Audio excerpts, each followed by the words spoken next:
Oh. Okay. Ooh, what's up, everybody? I am James Hake.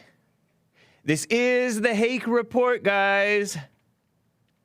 I am live on Periscope, trovo.live/the Hake Report. DLive still, yes, DLive. Facebook.com/the Hake Report. Like me on Facebook, guys. Nice to see some of you over there. That's fun. Twitch.tv. Every now and then I see a chat from Twitch. Nice to see you guys. Twitch.tv/the Hake Report. And of course, YouTube as well. It should all be going well. I hope. Let me just retweet my Twitter thing. It is 9:02 a.m. U.S. Pacific Standard Time here in Los Angeles. I will be getting to your calls. Some of you already on hold. One line open, guys. 888-775-3773. I'm live also on TalkStream Live and elsewhere. JLP Live Player.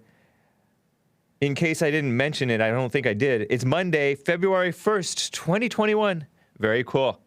I'm going to touch on this Antony Blinken guy. I misread it as Anthony, but it's Antony Blinken. The Biden Secretary of State, so-called. Just a degenerate person. I read it to you a little bit about him in Hake News. It's the first day of February, and, you know, normal people are not into this, but the corporate fake culture is pushing so-called Black History Month on us. I don't know anybody normal who ever, and to this day, celebrates that or honors that or whatever. It's a fake honoring of Black people. The late report, la la la, he blat on the inside. God bless the Prince of Prance, Lord Goodhair, and Jesse Lee Peterson. That's Lin Yen Chin speak for Joel Friday, James Hake, and JLP. By the way, Black Lives Matter was nominated supposedly for the Nobel Peace Prize. We've all known that it has no validity. Meanwhile, Blue Lives Matter and normal, decent Trump supporter people are called terrorists and white supremacist aligned and all that stuff. Blue Lives Matter. That's a reference to Police Lives Matter, because police are disproportionately killed by the population as opposed to the population being killed by police. You know, because the police population is much smaller. So you kill one, it's a big impact, comparatively speaking. But the police have more to fear. It's even reported in the Rhino outlet Wall Street Journal by, I think, Brett Stevens. Police have more to fear from the population, including blacks, and maybe especially blacks, honestly. I think they're 4 times as likely to kill cops as other races compared to their population. It's a mess. Capitol riots being blamed on active military and veterans, which is an attack upon our military and veterans. I think it's an underhanded attack on our military and veterans to disarm our best people. It's a shame. I looked up that New York Times black cop / football coach from Minneapolis, whom Joe from Phoenix, Arizona, called and told me about, I think on Friday. I looked up that story, and I have some information about that guy. Seems like a piece of work to me. Very typical, though. Typical. Maybe a nice guy, but not good guy. Not a good guy. Not a good guy. And some other things. Plenty of other things. Trump's impeachment defense sounds based on his friend, who's that phony guy? Based on his friend Geraldo Rivera. Trump's impeachment strategy is funny, and I love it. So I'll tell you about it. His team quit, which makes me think that it might be true. His impeachment defense is basically that he was telling the truth. Okay. And I have all of your super chats. I have like 3 or more super chats that I failed to read, probably many more, that I failed to read on Friday, so I will be reading those guys, especially the ones on Streamlabs. Remind me by email, darksideofthebear, or anybody over on Trovo, if I missed some on Trovo. I'm trying to catch them. That's what Lin Yan Chin's were super chats, by the way. Anyway, that's a long intro, but let's get on with the show. 1, 2, 3, 4. Oh, it's the Hake Report. The Hake Report. La la la. Oh, it's the Hake Report. The Hake Report. La la la. Hey guys! Oh, it's the Hake Report. The Hake Report. La la la. Oh, it's the Hake Report. The Hake Report. La la la. So, isn't it interesting and so typical for the, let's call them communists, to tell us the exact opposite of what is real? For example, the supposed, and I haven't really looked into this at all, nomination of Black Lives Matter for the Nobel Peace Prize. You know, everybody gets nominated for the Nobel Peace Prize. Even President Trump, who would be one who deserves, because he was a man of peace, deserves to be honored with some award, right? Although, is the Nobel Peace Prize any worthy award? Wouldn't that be kind of maybe a slap in the face? Because look at the company that he would be in if he were to win the Nobel Peace Prize, President Trump. Obama got the Nobel Peace Prize, and many other people. I think that even Nelson Mandela probably got a Nobel Peace Prize. The communist, I think he was a communist, right? Ugh. And he was not even maybe the worst. I suppose it would be worse if his wife, Winnie, were to have received a Nobel Peace Prize. Winnie Mandela seemed like an evil woman to me, but it's so backwards. And I listened to Jesse Lee Peterson's talk about this thing with Black Lives Matter, who they have inspired many cop killings, so-called, if you want to call it, if you want to refer to it that way, incited much violence against whites and cops and fellow blacks and everything else. They have falsely smeared whites and pretend that whites don't care about black lives when they don't care about their own lives, these people. In many cases, you've heard, or, you know, I've heard of more than one case of Black Lives Matter supporters killing themselves, committing suicide. Blacks, young blacks too. There was this guy who hanged himself over in Southern California over here. And to this day, I think there's a there's a sign of this that says, oh, his life mattered or something like that. And it names this guy who, it turned out he hanged himself, but they pretend that he was most likely lynched by a racist. They don't care about. Yes, to this gay day. To this, I said to this gay. To this day, BLM does not care about truth or love for everybody or anything. They're phonies. Reminds me of Cortez, Alexandria Cortez. Mark Dice, the great Mark Dice, who is a fellow fan of Jesse Lee Peterson. He tweeted under Alexandria Ocasio-Cortez's smear against Ted Cruz, Senator Ted Cruz, whom I call a rhino. I've liked him in the past. Look at how much he's changed, by the way. And this is like a nicer picture of him with his beard. His beard has gotten kind of scraggly and gray, and his hair is a little wild, and he seems to be heavier today than he was back in his younger days when he was clean-shaven and young. And there's a picture of him with creepy eyes or funny eyes. It just makes me laugh. But Ted Cruz has changed a lot in 5 years. I think a lot of politicians and guys who pour themselves into work just let themselves go. But she smeared him as having, you tried to get me killed or something like that. Give me a break. Connor Murphy oh, there he is. Look at that. So different. He's starting to look more Cuban. He was racist and he did kill himself, says Connor in a YouTube chat. Connor Murphy. He was killed by a racist. Referring to that Black Lives Matter agitator who killed himself. And more than one have done that. Women and young men. Miserable people. But Cortez accused Ted Cruz of trying to get her murdered. I'll work with people who aren't trying to get me murdered.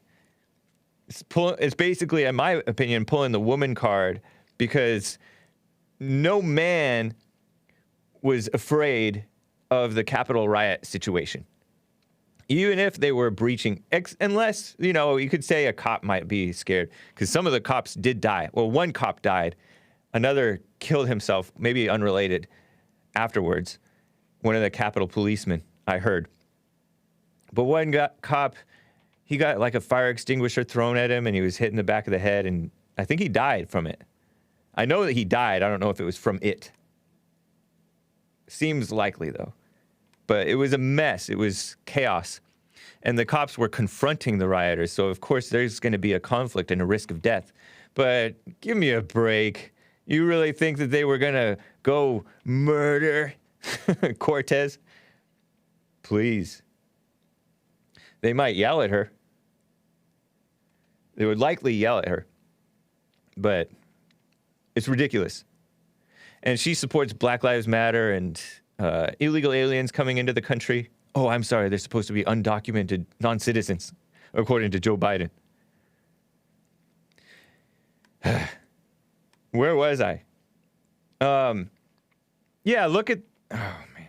Okay, look at this Nobel Peace Prize nomination with these communist fists. Nothing peaceful about communism or Black Lives Matter. They're evil. Rioting, mostly peaceful riots, though. 93% peaceful. That's less peaceful than the U.S. Capitol breach. That was 99.9% peaceful. It doesn't take a whole lot of non-peacefulness to get somebody killed. And many people were killed, and many people were falsely smeared, and these were pushing lies. And it was validated and promoted by the worst so-called American companies. People say, capitalism is not communism. I say, yes, it can be. Yes, it is. In the case of American so-called companies who promote Black Lives Matter. They support the destruction of America. They support lies. Capitalism is only decent when the people are decent. Just like freedom is only real freedom when you have morals. No freedom without morality is the line that I heard from one of the founding fathers, right? You cannot have freedom without morality. And these so-called capitalists are immoral. They're communists. It's the same thing. They're exploitative. Never side with what's right. What did Mark Dice tweet? Asks Dark Necessities. He basically called her a Marxist for basically doing it. She said, Ted Cruz tried to have me killed, right? Which is, in Mark Dice's mind, a call for Antifa, BLM, and all these sleazy people, some of whom are very unstable and potentially violent, in some cases not just potentially, actually violent, to put out basically a hit on Cruz. And really it was a character assassination of Ted Cruz, which is all the Democrats ever do. They want to put y'all back in chains, says Joe Biden. And you know what else is a smear? Antony Blinken. Let me show the picture of him.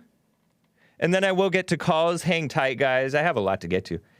Look at this picture. This is from his Twitter profile banner. The person center left, I think, is Antony Blinken. This is inside the Oval Office, a black and white photograph. Him all attentive with then President, presumably, Barack Obama, inside the Oval Office at the executive, I forget what that thing is called, the Resolute desk. And to his right, you can see the foot of Susan Rice. He was probably deputy NSA director under her at this time, maybe. That's Susan Rice. Supposedly, this woman is like black, like a descendant of slaves, but I never thought of Susan Rice as being black. Because she just doesn't have yeah, she has a dark tan, but she just doesn't, I don't know, her face and everything else just doesn't seem that black. But, and then in the background, I think is, I don't know, somebody who looks like Tim Cook, but who knows who it is. Maybe it's like, that guy who did Spirit Cooking or something. I don't know. This Antony Blinken guy, who is not a Christian, he was not raised a Christian, he was just a mess, son of a politician father who divorced his mother, and then his mother remarried to another lawyer/liar. I don't know anything about the guy, but this guy is a liberal and was in the Obama administration, was in the Clinton administration as a lower level person. And now he's the so-called Secretary of State promoting LGBTQI. He put the I at the end, but he didn't add the A. I think A stands for asexual, meaning you're non-sexual.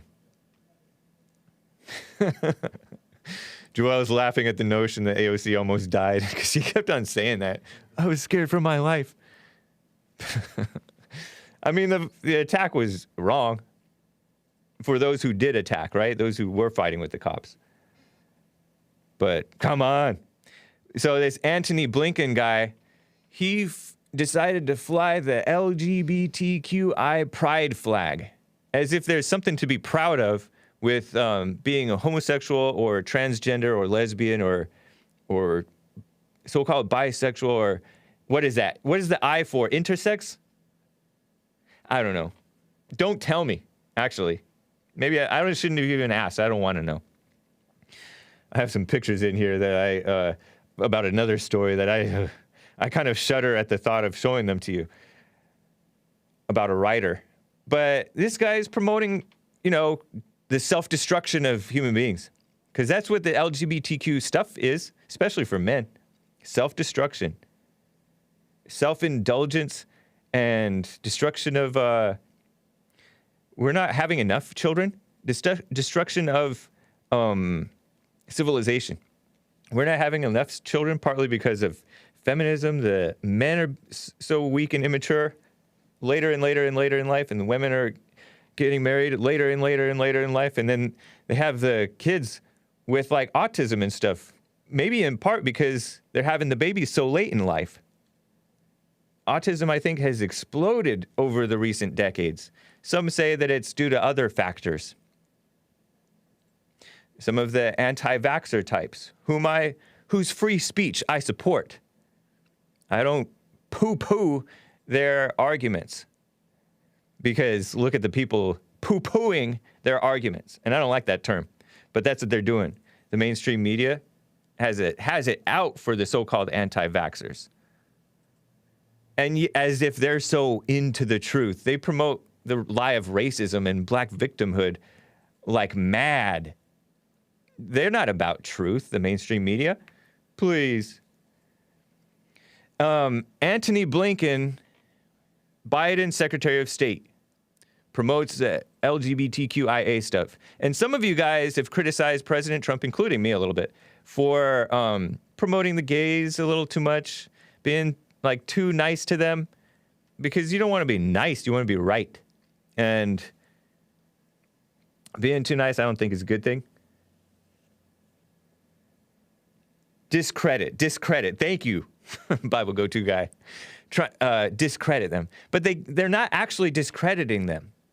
They're pretending to discredit them. They're not even really addressing their arguments, I don't think. Yeah, I know. With an H at the end, says Joseph Gerlix. I hope you guys are following me. Following what I'm trying to say.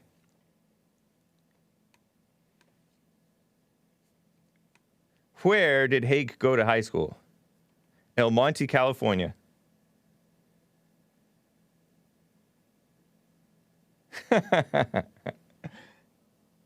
Dagobah Dave says, when the right complain about being silenced, it's because they're full of it, like this Hake guy. What the H? Actually, he didn't put H. Yeah, so, okay, yes, I was talking about President Trump. Thank you, MGTOW Misfit. He said so did Trump. He was pro-feminism and pro-gay. Yeah, and there's some truth to that. He was. But he was like boomer, nice, old white man, pro-feminism and pro-gay. New Yorker, pro-feminism and pro-gay. He wasn't like radical, out all the way subversive pro those things. He was just a nice guy about it. And I don't agree with being like that. And, you know, he was appointing women who undermined him to these positions. Betsy DeVos, right? Is it Betsy DeVos? His education secretary resigned after the Capitol riot because she has no spine, right? And and he wasn't like he wasn't evil like these people are. That's all I mean. You know, there's a difference between President Trump and Biden and Obama with the promotion of the gay stuff. Trump didn't even appoint a person to promote this fake gay thing. I have it in my Hake News. I think I read it to you during Hake News. Check it out. The Hake News at the end of hour 1, I believe. This Antony Blinken guy. President Trump did not fill a particular seat. During the hearing, Antony Blinken, this is from Out Front, the far left, pro-homosexual Out Front magazine. During the hearing, I guess for his Secretary of State status, he confirmed he plans to appoint an envoy for the human rights of LGBTQ persons, a position created by Obama in 2015 that was not filled during the Trump presidency. Interesting. Even though Trump did want to stop the gays from getting executed in these Muslim countries and stuff like that. I mean, I'm okay with that. Like, seems like that's a little bit extreme, right? To kill him like that? So, big difference between Obama Biden, who just totally kissed up to the everything evil, and President Trump, right? Did you ever buy a car from El Monte Slims? No, I don't even recognize that. I bought one from El Monte Longo Toyota. Huge company. I bought like a new Toyota Corolla, 2006, I think. And crank windows, no power locks. And it was at a time when it was standard to have click roll down windows. It was just so plain. I loved it because I didn't trust the power windows because they would tend to break during that time, in my experience. Let them have their side of vanity, which is pride, aka hate.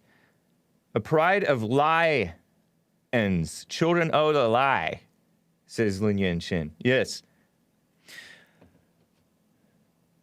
I'm going to get to calls, and then I will read your Streamlabs Super Chats from Friday. I got some excellent Streamlabs Super Chats. Thank you to Hot Computer Smell and Bibby42 and the rest of you guys. Let me first get to Rick in Maine. Rick, how are you doing? Not bad. How's my favorite millennial doing? I'm doing fine as well. Thank you. Nice to hear from you. Yeah. Well, I guess it's legal to say now, welcome to the Socialist States of America. Yeah. Or USSA. There. Right. I'm sorry. I put one in there that I didn't want to. Anyway, people that continuously agree with anything or anyone that the Biden association does, they are terrorists. We are not. Yeah. We're going to remind people that situation that happened back in January at the Capitol, there was only a bunch of people that actually did the breach of that building. There may have been a conservative or two there, but I highly doubt it. Not real conservatives. They were just dumb. There were some dumb people, and some radicals, including it was proven a Black Lives Matter supporter. They've proven that Black Lives Matter was there. A violent Black Lives Matter supporter. And proven that Antifa was there. Those people were the ones that perpetrated the attack on that building. If you look at those pictures, of that rally, you compare the numbers of the people that went against that building and to compare with the numbers of people that was in that crowd, James, if we wanted to take that building back, we would have done it right there. Right. But over 1.5 million people? Yeah. Lots of people there. Small force that was there would have been no problem. Nobody would have been hurt. It would have been a flat-out takeover. They couldn't have run enough people into that area to run us out of there. But none of them would have done that. You know, none of our side would have done that. No, that's it. But we're getting blamed for it. Right. You know, there are some people who this is why we have to call people to perfection and drop in what Jesse talks about, anger. Anger, precisely. Because people go out of control sometimes. They get caught up. They get caught up in the flow of things. That's usually the flow is evil. That woman got herself killed. I don't think the cops were properly trained. I don't know. They jumped the gun. That's what it was. They see all the turmoil and the tension that was in the air, and they lost track of what they should have done, not what they did. Common sense isn't so common anymore, especially when you've got that kind of a situation going on around you. Yeah. Yeah, it's evil. Go into protect mode. But anyway, that song that you guys were working over there a little bit during Jesse's show, Bonnie. Oh, yeah. That's a Scottish lullaby. Okay. Nice. Are you Scottish? My mother used to sing that to us. Yes, I got Scot in me, yes. Nice. And my mother used to sing that to us kids when we was very young, get us to sleep. Yeah, my mother used to sing it. She used to sing it she seemed like she was singing it kind of jokingly or playfully. And she would, just because it was like such a throwback even for her. Because my grandmother is Scottish on her side. Uh-huh. Yeah. Yes. Yeah, my sister did a genealogy trace back many, many years ago and found out that we are definitely Scots. Nice. So, but anyway, I wanted to bring those points up. Yeah. Yeah, no, they're not honest, these people. No, they're not. They're not. Not at all. Yeah. And we're just going to have to get used to being socialists. These people are going to control things for a while, unfortunately. Yeah. There's not a whole lot of things that we can do except for trust in the good Lord above. Right. You have to just expect this stuff. You cannot be surprised by it. In all honesty, it's not a surprise. That's right. That's right. We've seen this coming for a while. Right. So, I don't know. We will see. Take it all in stride and just keep on pushing for what's right. That's right. Nice, Rick. Take care, brother. Thank you. Good to talk with you again. You as well. Take care. All right, now. All right. Let me get to Russ in Hampton, Virginia. Russ, it's good to hear from you. How are you doing? How you doing, James? Fine, thank you.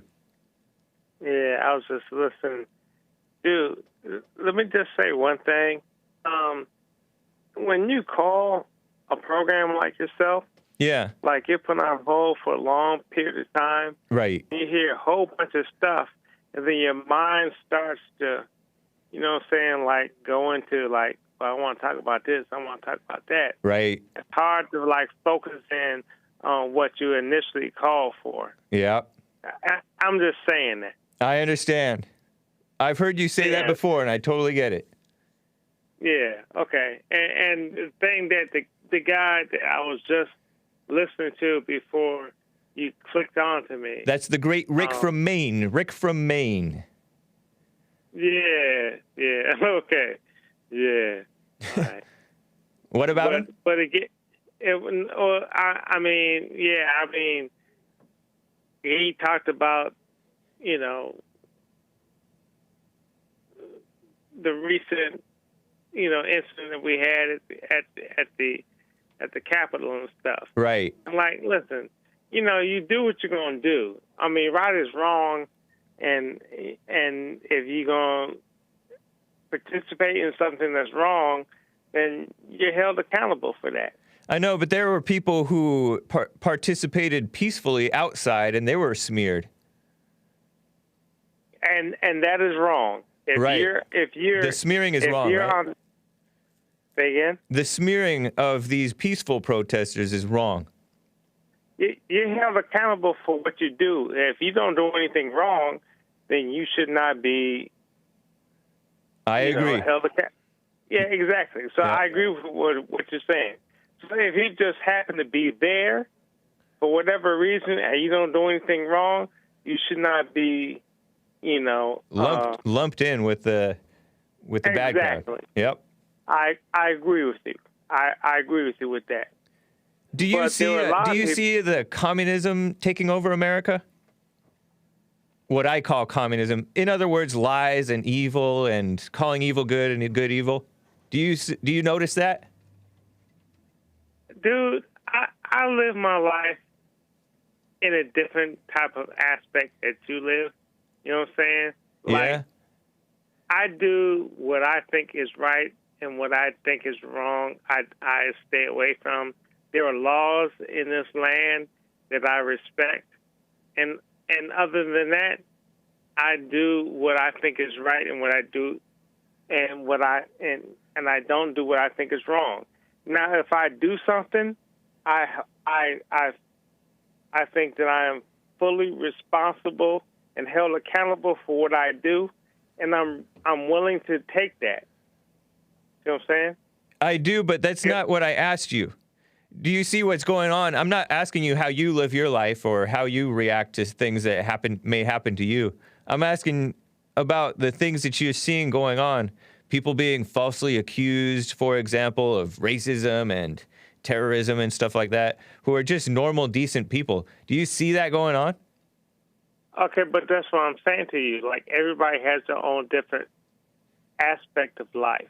Like, you say that, and I don't say this to you because I know you. Can you give me a yes or no first? And then you can explain, like, what you're about to say. Well, I have to explain it first. No, give me a yes or no first. No, it's not a yes or no. Give me a yes, no, I don't know first. Because it's either yes, no, or I don't know. I don't know. How about that? Is that well, no, because, like, for example, you say, like, you have an opinion about things, and I don't agree with your opinion, but that's your opinion, and you have to live your life the way that you see things. So are you one of those people that you just keep your head down and bury your head away from all of the injustice going on outside that I see, but you hear me explain it every day, but you don't see it? You're one of those keep your head down and mind your own business type people? I live my life the way that I choose to live my life. You live your life the way you choose to live your life. It has nothing to do with me unless we have to interact, and then we have to deal with that. But I don't. Whatever you choose to feel the way you feel is your business. I got you. You've already said this. You've already said this.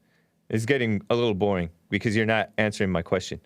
I did answer your question. You just didn't want to. No, I answered you. I asked you some yes or no questions, and you just keep on talking about I live my life, you live your life. But that's the answer to your question. No, that's not. But okay. Yeah, it is. Anyways, you wanted to ask me about the election or something?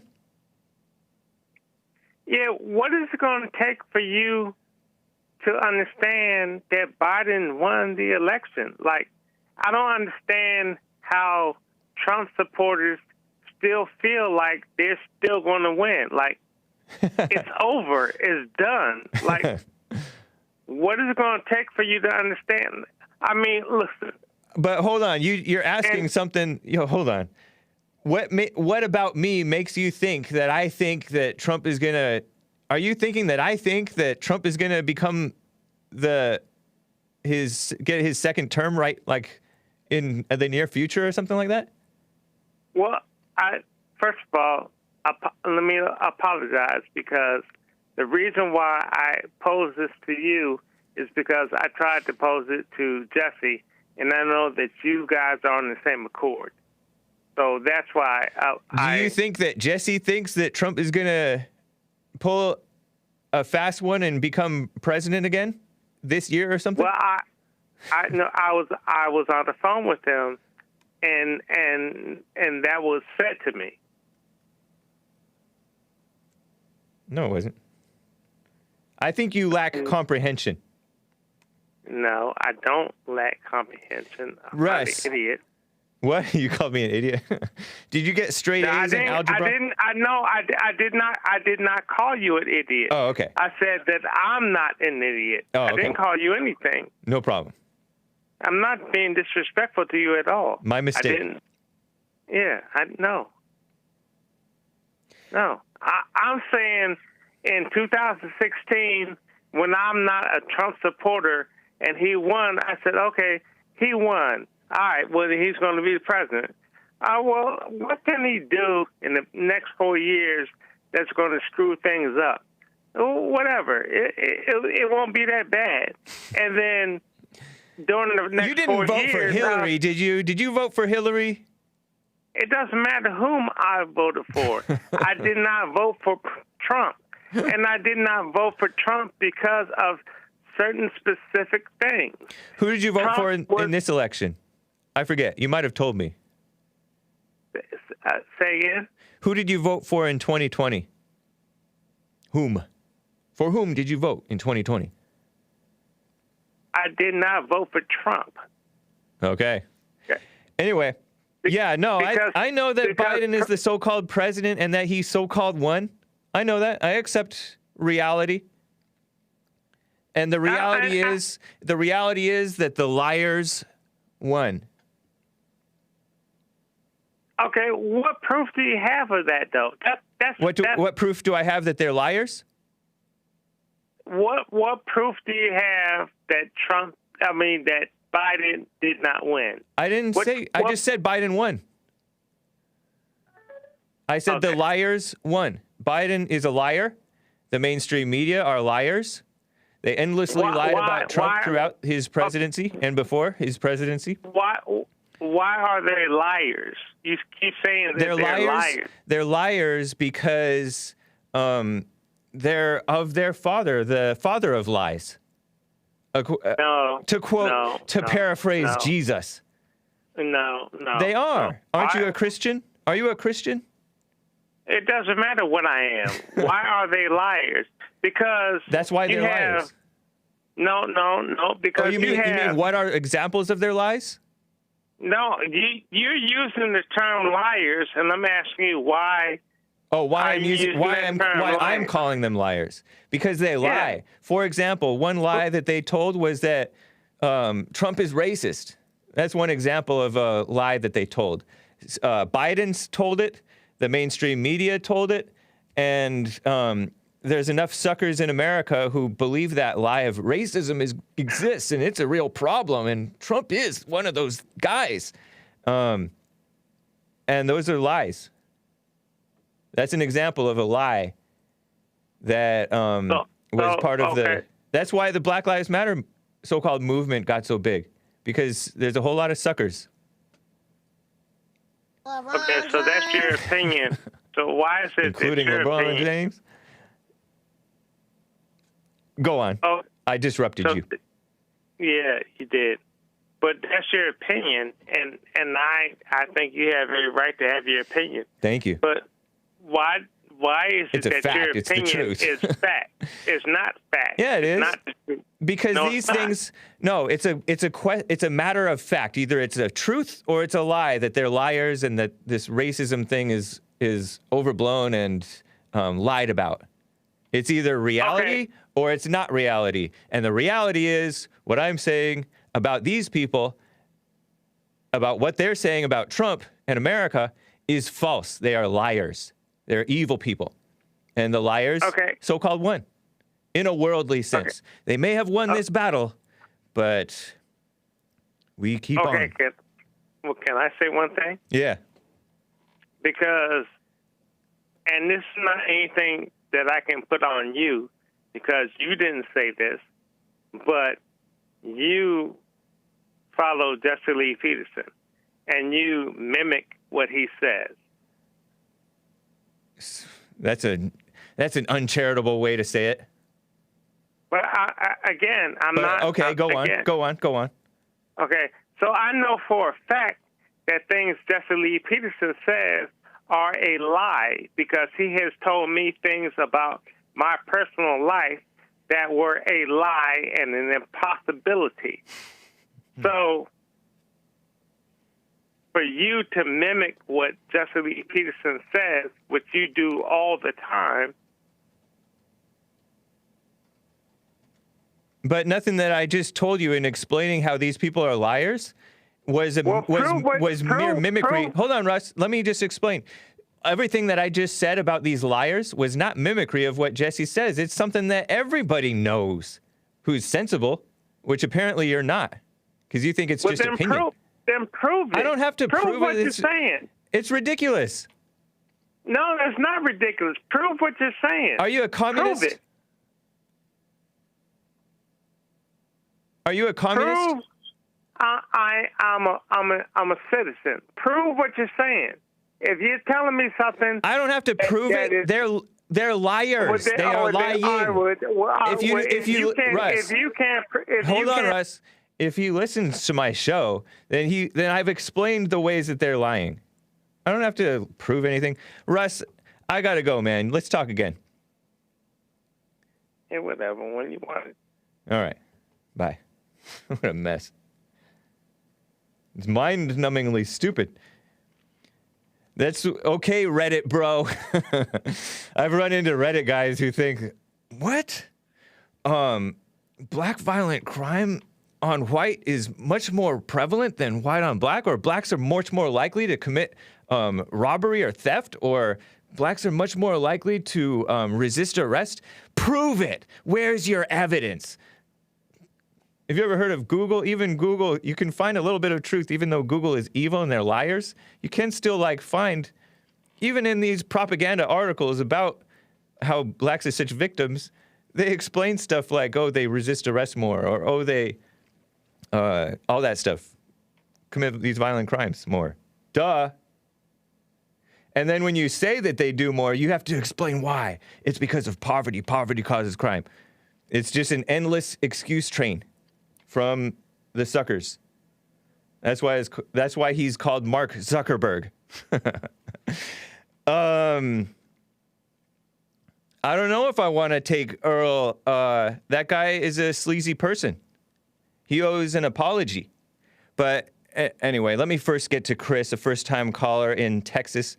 I have some sleazy black guys on the line. I'm not referring to Chris from Texas, but I'm referring to Earl and Tony.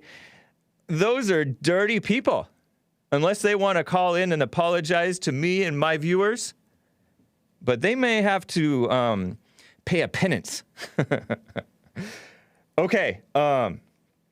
Lin Yan Chin asks, Russ, did you try using the silent prayer to sort out your emotional, what he calls constipation?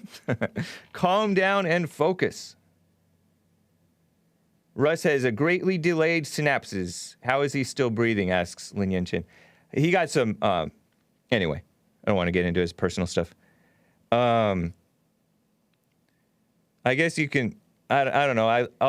I'll feel it out, Nick. You don't have to worry about it, I don't think. But first, let me get to Chris in Texas, a first-time caller. Chris, are you there? Yeah, I'm here, James. How Hey. you doing today? Doing fine. How are you?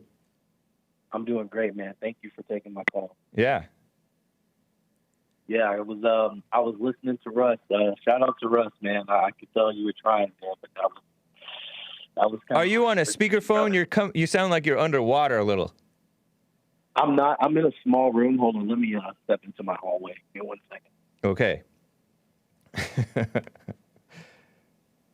He says, shout out to Russ. I guess he thinks that Russ is trying to talk some sense into me. It's hard to even make out what Russ was trying to say. Anyway. That's true. How do I sound now? You sound much better. Appreciate that. Okay, awesome. So what's up? So I wanted to call in and talk about racism. So I'm a black guy myself, but I don't buy into a lot of the BS about racism and what you were talking about just now about how the mainstream media is pushing a lot of BS, I guess, that people easily accept because it makes them feel better about things. Bogus I don't want to speech. get caught up in that. Right. Yeah. But I've kind of had to figure it out on my own. I've listened to you. I've listened to Jesse, Thomas Sowell, Larry Elder. I feel like I've deconstructed a lot of the stuff that I was taught growing up. Nice. And sometimes I reach these roadblocks, right, where let me interrupt you. Hold that thought. Sure. Who taught you this stuff growing up, if you remember? Who taught me the lies about racism? Yeah, who were some of the people who taught you this racism thing growing up? My mom, my dad, my aunt, my sister, people in my neighborhood, the media. I mean, it was just a nonstop assault of things that I don't believe now. Yeah. Wow. Yeah. Okay, go on. Yeah, so sometimes I see things, I realize most of the things that people see as racism it's not racism, it's something else. Right. But sometimes I see things that happen, and I do want to call those things racism. I haven't watched your show as much, but I've watched a lot of Jesse. I feel like he's like, the granddad I never had kind of thing. Nice. And, I hear him say that racism doesn't exist. And I feel like, should we not be able to call things racism that are coming from a racially motivated place? What use is it? Because how do you know that it's racially motivated? Well, sometimes you don't know, right? Right. But for example, if I don't want to create something that hasn't happened to me because, to be honest, I haven't had any experiences really that I felt were overtly racist. Yeah. But if somebody just walked up to me and, called me the N-word, would that be a racist thing to do? No, it's not. No. Okay. And the reason is, at root, it's not based on your race. Even these things that we're explicitly separating the races and saying, and for example, we're told that, and I think it's probably true, that blacks were disproportionately lynched in the way back times, right? Back when there were alleged crimes of rape and robbery or murder or whatever. And some of them may even have been innocent, falsely accused. And they were disproportionately lynched. They were lynched by both blacks and whites, by the way. But they were lynched not just because of those crimes, but also because they were part of a different community. And the whites saw that as an infringement, a violation of their community by somebody outside their community. You know what I mean? It was segregation times. It was basically rival tribes, if you will, like what they call tribalism. Whites were this tribe and the blacks were this tribe. And if a black criminal were to commit an alleged crime against a white supposed victim, then the men of that town, there was not as much law and order, there was not as much police. They would rise up and they felt like it was their manly duty. This is how I understand it, to enforce the so-called street justice, for lack of a better word, right? And so they would lynch the black. In some cases, they would lynch a white because it was seen as you come down extra hard on a violation from outside the community because you don't want. It's kind of sending a message to the rest of the blacks, for example. You know what I mean? It's kind of like sending a message. It's like the gangs between different gangs, even of the same race, how they retaliate on each other and they come down extra hard on violations against the outside of the community. So it's not based on the race so much as it's based on protecting their own.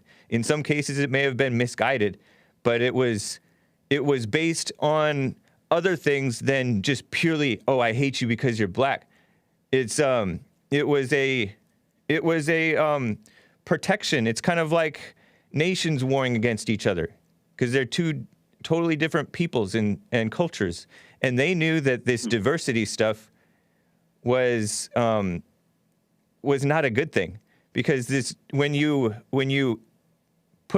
mix up people from different cultures, yeah, for the most part, the nicer ones are going to get along until there's some type of conflict, and then there's all kinds of suspicions.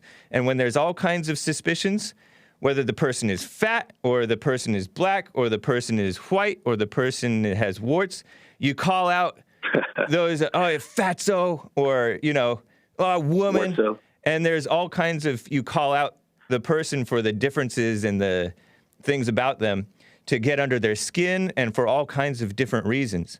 And so it's not based on race, it's based on the evil of the heart. Does that make sense? Okay. I hear where you're coming from. I want to ask you this, though, because it's like, I look at it like categorizing things.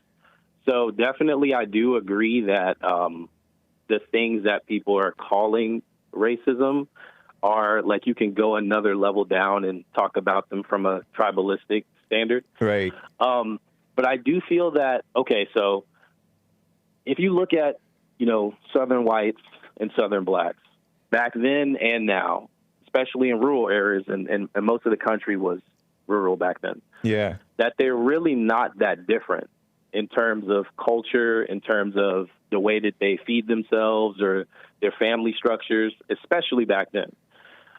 It wasn't that different. And so I don't think that people were necessarily, there probably were some people who were whacked out and like just looked at somebody and said, your skin is dark, I'm scared of you or hate you or something. But I think that there's like mythology that was built up around that. Like people thinking that black people were like genetically more likely to do something evil than a white person was, which we know is not true. There's no scientific basis for that. But people were saying that back then.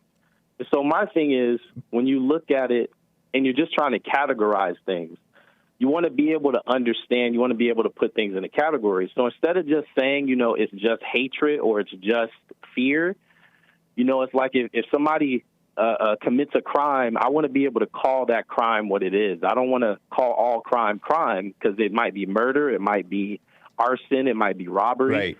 So I feel like racism is a certain type of hatred, and that I want to be able to label people for what they are. Yeah. Hate is more relatable. It's using the word hate or judgment or whatever. As you know, most of the time people are accused of racism for saying something that they don't even have any ill will about. Somebody jokes around and says the N-word, and he's like forced to apologize, and he didn't even mean anything by it in many cases. Or he's just or some woman is in a angry altercation and she says the N-word, and it's no different from a cuss word essentially, or to get under the person's skin. When you talk about this, racism is not a crime. Racism, most of the time, what I described is human beings trying to basically function in the world, just like this fake diversity thing is. It inherently comes with problems because people are flawed. The forced segregation had its problems, I'm sure, And the forced integration, definitely, we see it all the time, has its problems. And when you call somebody judgmental, blindly judgmental, and it's not necessarily based on race, like you just acknowledged, you don't have to. You can mention, oh, he's into the white thing, or oh, he's into the black thing, and that's partly what's motivating this. But that's so many people cannot relate to being racist. Can you ever relate to being racist? Or most people, if you ask them if they're racist, Me, yeah. You can? But, yeah. I felt like I was racist before. I think but I probably still have some opinions that I'm working through, but not like I did. But you got those based on like experiences and impressions that you got that were either lies or truth. If you call it judgment, that's something that everybody's guilty of and that everybody can check themselves. But these people who are crying the racism are just profiling. For example, Derek Chauvin, who put the knee on George Floyd's neck. They are just assuming, based on the look in his eye, that he had racist intent in putting the knee on the neck of George Floyd, when he may have just been thinking that he was just doing his job and not doing anything wrong. That guy looked like he was just so nonchalant. But somebody else who has this preconceived notion about racism is smearing the white guy because it's not simply because he's white, but because he's white, and there's this baggage of, if a white guy is on top of a black guy, must be racist. And so they're guilty of what they are accusing the whites of. And that's why this racism thing is I don't know if you're a Christian, but it's nowhere to be found in the Bible. No. And every angry, evil person is going to play favorites and show favoritism in one way or another.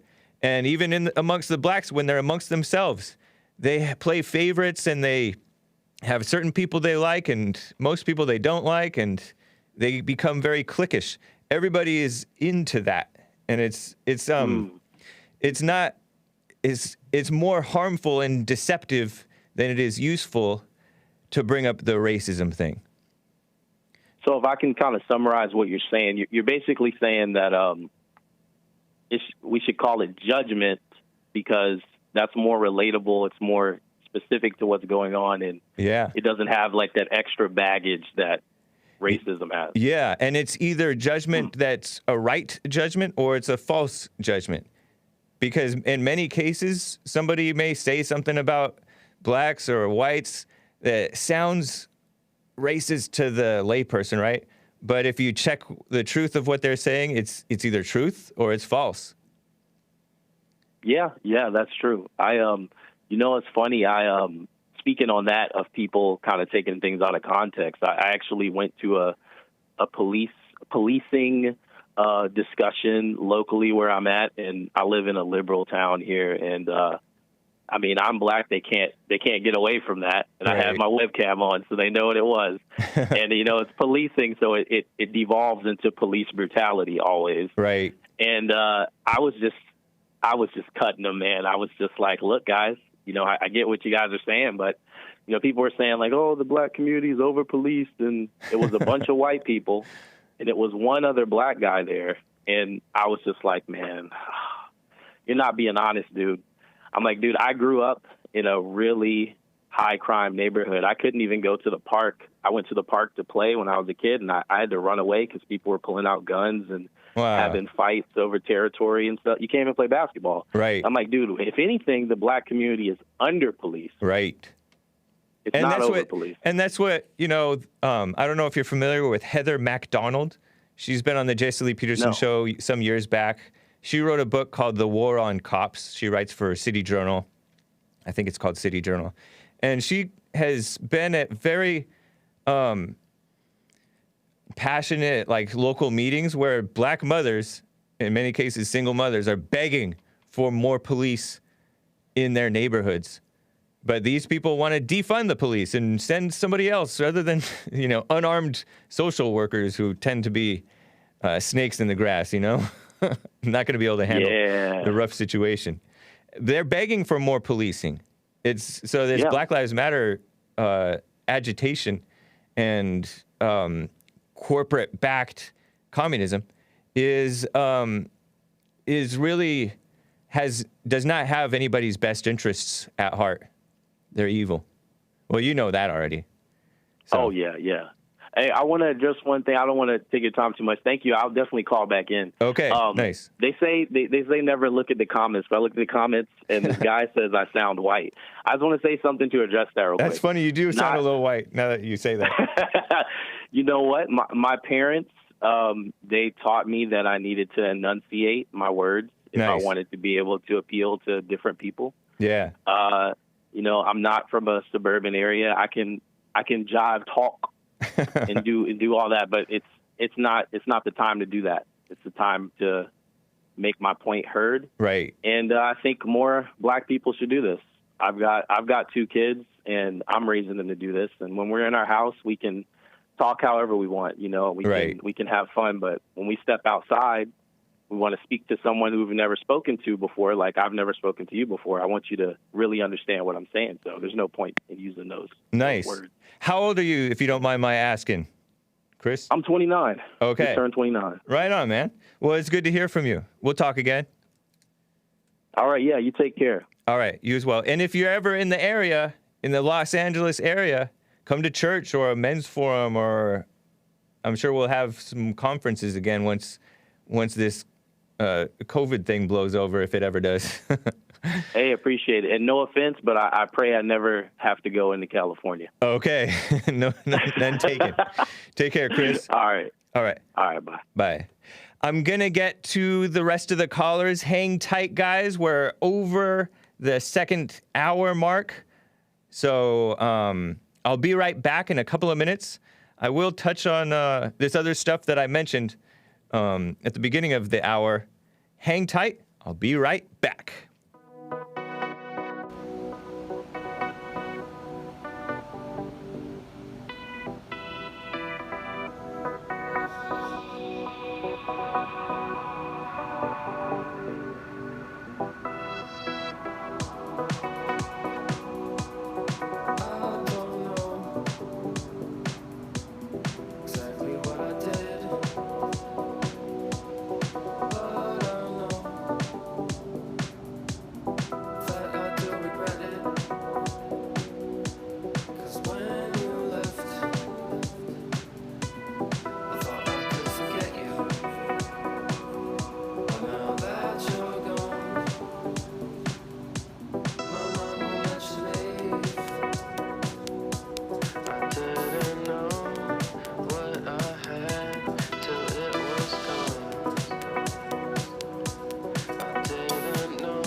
Bibby42 gave a super chat on streamlabs.com/The Hake Report.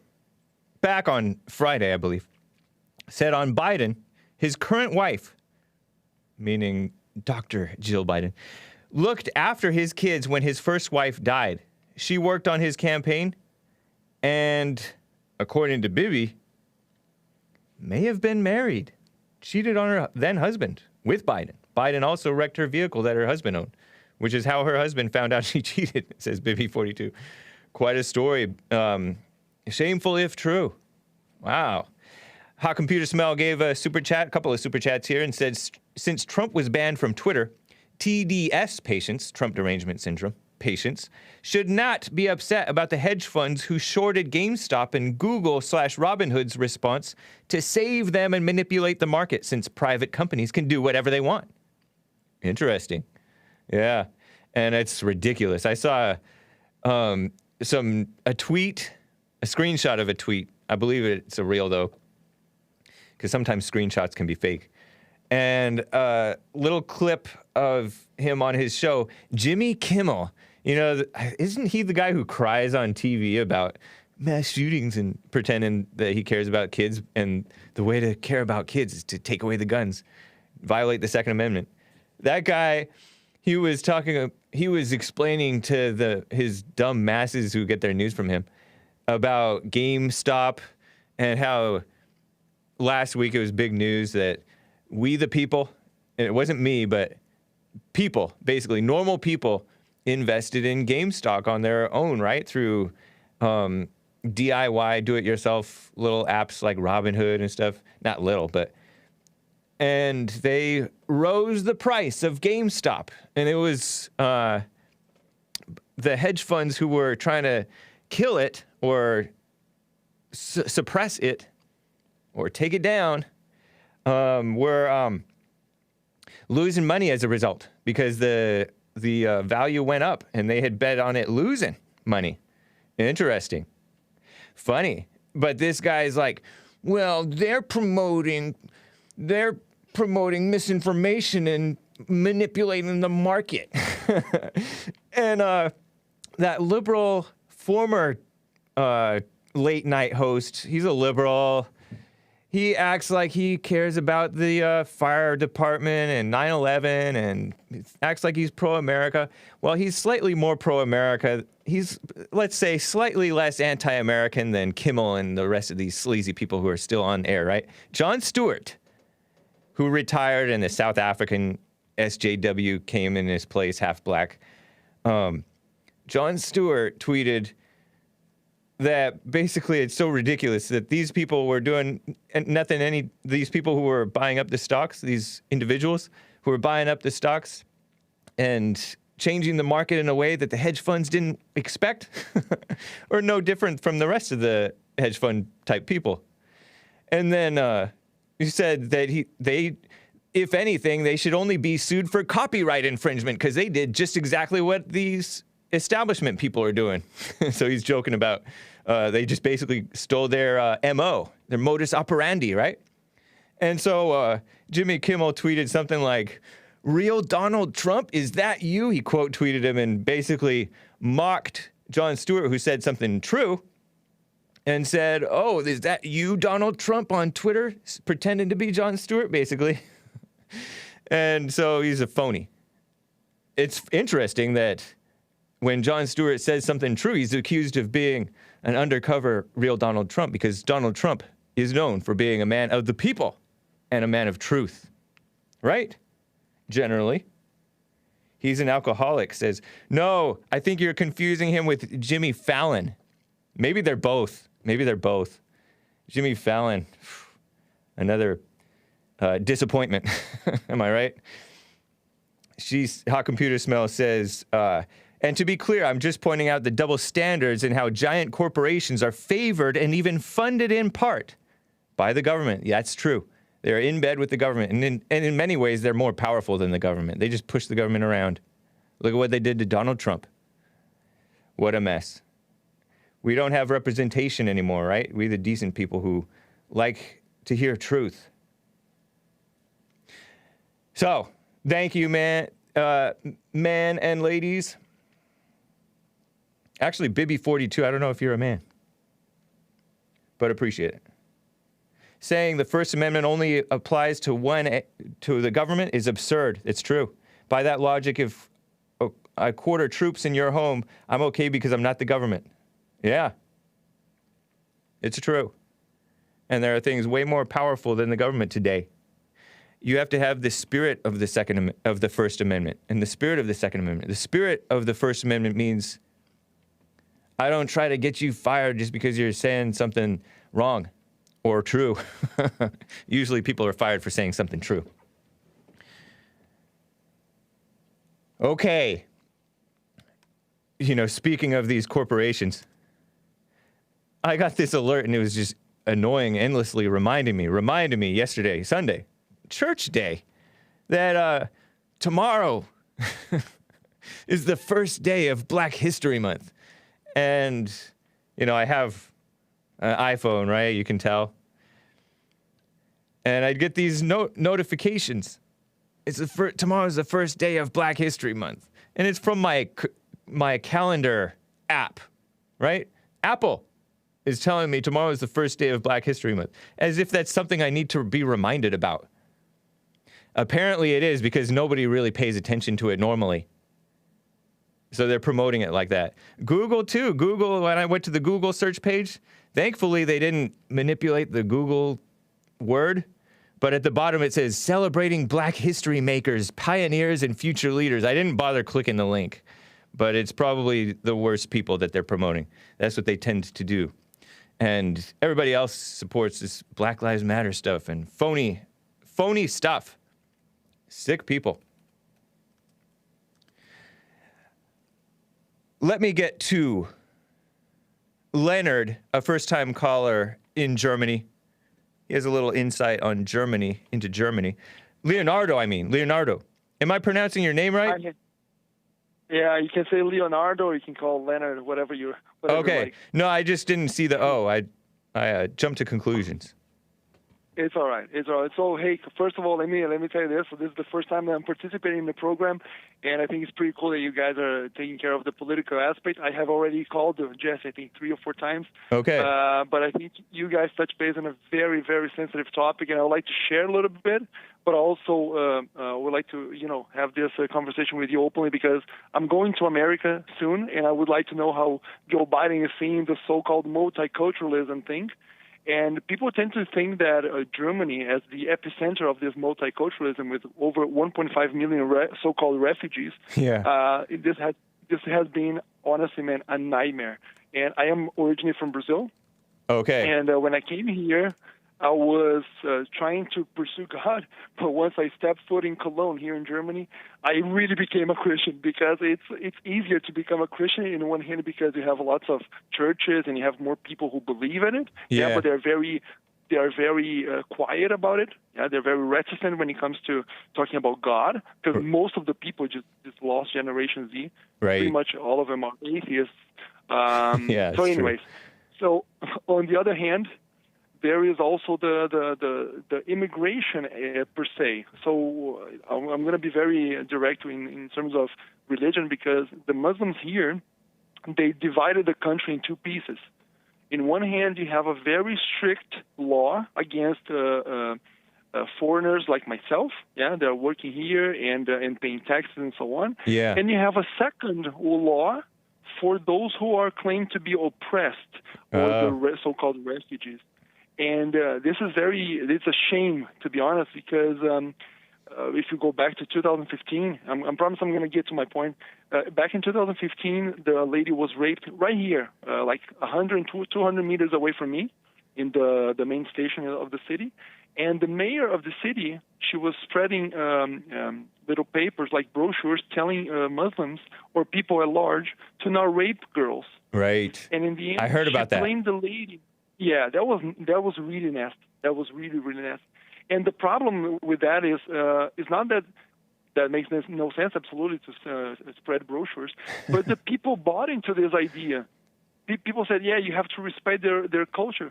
And I said, what are you guys talking about? I come from Brazil. We don't cope with the violence or rape or any of that stuff, and we are not as developed as you guys are. Right. Yeah, but you have to respect all that crap. So, man, honestly, I'm leaving Europe because that makes no sense to me. They are taking all of my money. I pay around about 40% of my income to the state. I paid like Obamacare-style healthcare that they have a huge rate of reincidence. How can I say that? Recurrence. So, for example, if you have any procedure in the hospital and they fail operating your arm, for example, very simple procedure, you have to go back many times because they did something wrong. And I pay around 1,000 euros, 500 the company has to pay, 500 I have to pay for a very crappy healthcare, universal healthcare. Wow. And the problem is, yeah, it's nonsense. And honestly, I cannot wait to go away because we see that the law is very strict to the citizens, people who are working, and very, very flexible for those who are called as oppressed people. And this is, honest, I can tell everybody, there is multiculturalism. It's beautiful to hear it, but in practice, it's very nasty. I'm so sorry, but all those who believe in this utopia, this is a very liberal, progressive idea that does not work. And it's just like you were mentioning before, Hake. It's top-down, doesn't work, and it brings people to a lot of intolerance rather than tolerance. Right. I can see from my window right now, everybody here in Cologne, for example, they have flags saying "Kein Rassismus," meaning when you go to the city and you have to put this flag because you have to pretend that you are against racism, okay? Because they call everybody racist. But you will see that only the very poshy or white people have those flags. The Muslims don't have these flags. Turkish people don't have these flags. And with all due respect, I love their food. I love some of the stuff that they do, but I do not like the crimes that are happening, the rape that happens sometimes. We don't have so many no-go zones like France and in England, but it's very nasty what's happening, and a lot of Germans are leaving the city. So I would like to touch base on the multiculturalism thing because you guys were talking about it, but I also wanted to understand, is Joe Biden pursuing the so-called European dream? Yes. Yeah, I mean, I don't know what you mean by European dream, but I know that Europe has been. Yes, Biden is for that same multiculturalism, soft on crime, hard on the innocent, hard on the whites and the law-abiding people, but soft on the criminals, the illegals, the refugees, and the fake victim groups. That's all what Joe Biden is about. But I don't know if it's going to get as bad as quickly in America as it apparently is in Germany, because Germany's 83 million people, and you guys brought in like 1.5 million refugees in like less than a year or something like that. It's crazy. Exactly. For since 2015, it's very flexible. They avoid fire, for example. I don't know if you understand this, but biometry, like putting your fingerprint onto a digital system. Yes. So you're going to see a lot of so-called refugees. Most of them, they're not refugees. They're economic migrants. Yeah. So some of them even speak English, and they don't keep track of these people, which is very. And the Germans know that. This is what's so. It's mind-boggling. They know these things. There is intel into these things, but it's not politically correct. And this is very nasty because people here they don't discuss these topics. You have to be very careful about these things. That's why I really became very close to God as I arrived here, because it's very evil what people are doing. They're not noticing these things. And they say, because Brazil is beautiful, Afghanistan is beautiful, everywhere is beautiful. But what about Germany? Don't you like German? Don't you feel good about your own country? No. Because we did, but you were born in 89, 90. Why are you blaming yourself for the 30s? You know, have absolutely nothing, not even your dad has anything to do with that. So what I mean is, if I want to show, for example, we have a guy who happens to be Muslim here in the company and so on, and I said, look, would you like to try the so-called the Hake, which is the pork meat? And of course he said no. I said no. And the Germans, they are saying, we have to have less German food, German cuisine, because we should be more open to that. And I was like, wow, you guys are making me really proud of my country, because I'm Brazilian. We're not happy about criminality or the favelas, the slums, as we call. Right. And you guys are pushing me away. I don't want to be German. I don't like this multiculturalism thing. I see more Turkish people, more Muslims everywhere. I don't see Germans. And they're all ashamed and stuff. Men are truly betas here, honestly speaking. And for some time, I thought I was becoming a beta as well. And then I actually God forgave me for that. So this is what I want to. Wow, what? That's miserable, Leonardo. That's a shame to hear about, but it's the truth. Yeah, Germany has been, I don't know how to say it in a clean way, convinced to surrender what's right, surrender what's real, surrender their masculinity and their love of truth and their fighting spirit for just pure evil out of fake guilt and fakeness. Exactly. It's a shame. Exactly. It's very sad. Honestly, Hake, I'm really glad that you guys are doing this program, because that's the moment that I really have to be true to myself. That throughout the day, everybody is saying, have you ever noticed that Germans have a lot of opinions on Americans, but they don't have an opinion on their own president? That's interesting. And one day I dare to say, honestly, you talk about Trump, but Merkel has been in the government for the past 12 years. Wow. More like a dictator, I would say. And she should be impeached because she actually was against her own constitution. She was not able to protect people in Germany. Right. And she should be impeached because people got raped, people died, and so on. And you guys don't talk about these stuff. Yeah. You know? And one last question, I promise. Okay. About Michigan. So I'm going to Michigan, okay? How bad is Michigan? Because I never see anybody, praising Michigan for anything. So I'm afraid of going to a new Germany. How bad is that there? I don't know. I've never been. I know some people who are from Michigan. It's hit and miss. In parts of Detroit, depending on where you go, it may be okay. In other parts, you don't want to go there. Same thing with Flint and same thing with Lansing. And if you go into the rural areas, maybe it's all right. But I couldn't tell you. I could not tell you. I know that there's if you're trying to like get a job and have a peaceful life, I would go to a more conservative area if I can help it. If I were you. Like what? Plymouth? I don't know my geography. Okay. Yeah. All right. Anyway, that's right. Well, hey, I would only like to thank you so much for pushing that. I'm going to try to participate a bit more in the program because I really like what you guys are talking about. You can send me an email. You can send me an email, and I'll get a little feedback from the people I know about Michigan. Of course, I will. All right. How do I reach you? The Hake Report. The Hake Report at gmail.com. The Hake Report at gmail.com. Will do. Thank you very much, Hake. Have a nice day. And follow up if you don't hear back. All right, from me. Will do. Okay. Will do. Appreciate it, Leonardo. Good to hear from you. All right. Take care. Okay. Speaking of this tolerance and intolerance thing, I told you about Antony Blinken. I have a couple. Did Joel show pictures of him? Do you remember?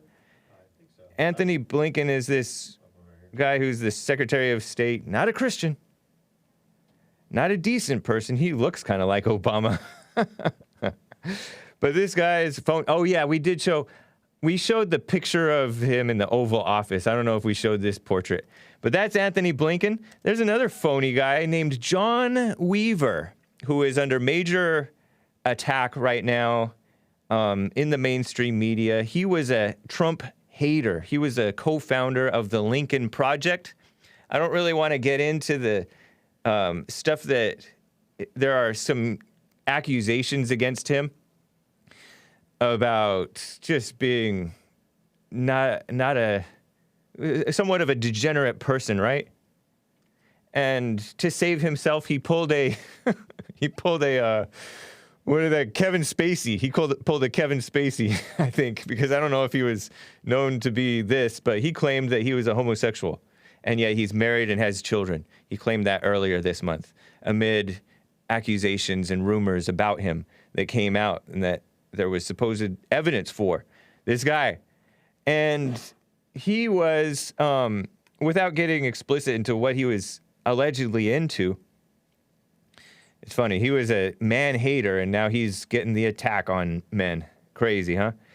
He was alleged to have DM'd via Twitter, slid into the DMs of a 14-year-old young, then conservative young man, underage, and it became more like explicit allegedly after these guys got turned 18. Maybe that's more information that I meant to share. But this John Weaver guy, this is John Weaver. He co-founded what's called the Lincoln Project, which is all it is an anti-Trump push. It was founded like in 2019, right? By a bunch of never-Trumper neocons who pretend that they're conservative, right? Phony people, including Kellyanne Conway's husband. That family is a mess. And a bunch of other dumb liberals, right? Dumb liberals who pretend that they're conservatives. And this guy was part of that. It was a never-Trumper push, and it was promoted by the liberals big time. They went on these major news outlets with cable news and all that stuff, pretending to be about what's right. Well, back in 2012, after Mitt Romney, whom I voted for, I'm sorry, lost to Obama because he was not a fighter, he was a loser, a choker. According to Wikipedia, this John Weaver guy tweeted about the Republicans. He said, "In our party, intolerance can no longer be tolerated." It doesn't sound like any type of Republican. It sounds like liberal talk, because intolerance is a fake buzzword. And this guy, indeed, was a fake, or is a fake. He's going through it right now. There's the New York Slimes did a piece about him. A conservative journalist before that put out information about what this guy was into in his personal life. And a young man, somewhat of an interesting story, a young man who said that he received Twitter DMs, direct messages, private messages, from this guy when he was 14, back in like 2014-ish. Interesting information about this kid. He was a son of a NASCAR driver who died at the age of 24 or 25. A NASCAR driver, like an up-and-coming NASCAR driver named Chris Trickle. And Chris Trickle was a nephew of another NASCAR driver, Dick Trickle. This father, Chris Trickle, was the father of twins, Jolynn Hope and Cole Trickle Miele. Miele? I don't know how to pronounce that last name. Jolynn and Cole were born on April 23rd, 2001, but Chris, their father, died in March 25th, 1998, 3 years before these twins were born. Their father died 3 years before the twins were born. How does that work out? Artificial and in vitro infertilization. Isn't that weird? Isn't that a shame? So these twins grew up without their father because they were birthed in like a test tube, basically, or whatever. I don't know how in vitro fertilization is. Don't explain it to me. I'm not interested. But Petri dish. Isn't that so weird? So this young man never had his father. What a mess. And then he gets contacted by this rhino, John Weaver. Isn't that strange? I think I have the picture of this man's young man. He's a young man now. Father, who died. He didn't die in a car crash. He was shot and killed in Las Vegas. John Weaver, his purported so-called victim's father, Chris Trickle. From this is more than 20 years ago, because he died in 1998, shot and killed, Las Vegas. Who knew? So strange, huh? Just an interesting side note about one of the purported, what people are calling a victim of John Weaver. Blech. But yeah, strange lives people live. I know. I immediately regretted repeating that guy's uncle's name. Is it true? Stacey Abrams was nominated for a Nobel Peace Prize after her crucial work on voting rights? Oh my gosh, what a backwards world. This is a tip from Asmodor in the chat. Stacey Abrams was nominated for a Nobel Peace Prize after her crucial work on voting rights. You know, did I tell you? Did I tell you guys? This tweet from this is a tweet about Trump and whether he won or lost from Geraldo on the impeachment, and then I will get to calls. Hang tight, guys. Geraldo tweeted, Rivera, he tweeted, due to respect for the President of the United States, number 45, Donald Trump, but he seems to be living, not due to respect, with all due respect to real Donald Trump, he seems to be living in a fantasy world where he won 2020 election. This tweet from Geraldo Rivera about Trump reads, reportedly, he's insisting on his lawyers making election fraud central at his hashtag impeachment trial. It's legal suicide. He must argue that the entire proceeding is unconstitutional. No, that's a boring thing. I completely disagree with Geraldo. Because think about it. I love this if it's true. According to Geraldo Rivera, the friend of Donald Trump, Trump is insisting on his lawyers making the case of what he's been saying about what happened with the election, you know, all this time, right? That he thinks that he won. President Trump says that he won by a lot. I disavow YouTube, but I love that he's saying it. And I love that he's going to use this as a platform, you know, this impeachment trial as a platform to promote what he believes happened and for his lawyers to say it. And that might be, I'm purely speculating, but that might be why his lawyers resigned a week before his trial, because a bunch of his legal team so-called resigned, right, from defending him in this fake impeachment trial. And so now he has a couple more lawyers whom I named at the end of Hake News of Hour 2. Butch Bowers, South Carolina-based lawyer. And, no, Butch Bowers left. Bruce Castor from Alabama. Bruce Castor is a former prosecutor from Pennsylvania. David Schoen, Schoen, sounds like a competent lawyer, is from Alabama. And those are the two replacements, because South Carolina-based lawyer Butch Bowers, he parted ways after differing opinions on the defense arguments.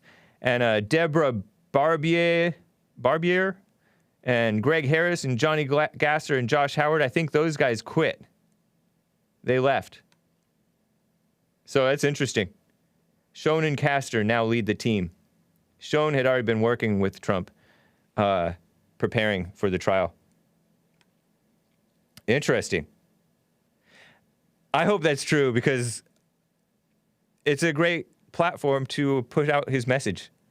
And he doesn't care if he gets so-called impeached or not, you know, right? I mean, I imagine that he doesn't care, because it's like the people who are leading this so-called system are invalidating themselves, right? They're invalidating their own institutions. They accuse President Trump of demeaning our institutions, the FBI, and all these things.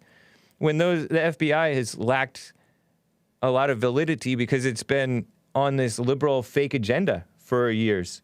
And same thing with Congress and the Senate, bunch of posers, right? Anyway, I wanted to get to, there was a first-time caller on the line that I wanted to get to. Let me do this. I'll give the opportunity for what was once my second favorite caller to apologize to you, the listeners, and to me, the host, for his vulgar statements. And if he doesn't want to apologize, then we'll just move on. Earl from Michigan. What's up, Earl? Hola, buenos dias. Hey. I'm getting feedback from you. How you doing? I'm doing fine. Great. So, Earl, the elephant in the room. You were nasty on Friday. Was it on Friday? You were really nasty and evil. Do you want to apologize? Well, I will apologize for the terminology I used for that particular expression. All right. To the audience and so forth, but I think I deserve an apology for you for eliciting me to go there because you insulted me. How did I was just expressing. Oh, because I said you with your black attitude. Is that an insult? Not just that. What else did I say? You insulted my manhood. That's a form of demeaning me as a man. Did I call you a woman? And